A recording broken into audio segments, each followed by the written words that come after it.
Shalom everyone. I am Samata, a student of the Holy Torah at ACTC Seminary. ఈ వారం తోరా గ్రంథంలో 48వ పర్ష షోఫ్టీం.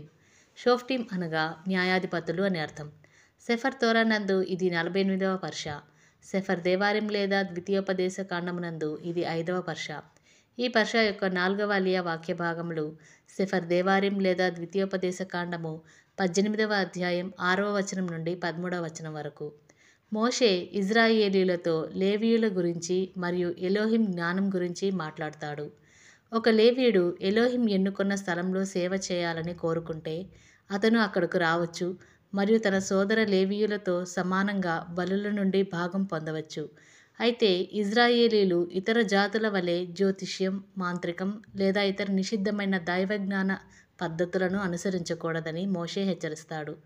బదులుగా వారు ఎలోహిం పట్ల నిష్కపటంగా ఉండాలి. ఈ భాగం ఎలోహింకు విధేయత, నిషిద్ధ పద్ధతులను తిరస్కరించడం మరియు పవిత్ర సేవ యొక్క ప్రాముఖ్యతను నొక్కి చెబుతుంది. ప్రియులారా, మరిన్ని తోరా పాఠాల కోసం మా యూట్యూబ్ ఛానల్ను సబ్స్క్రైబ్ చేయండి. షాలోమ్ లెహిత్రోత్.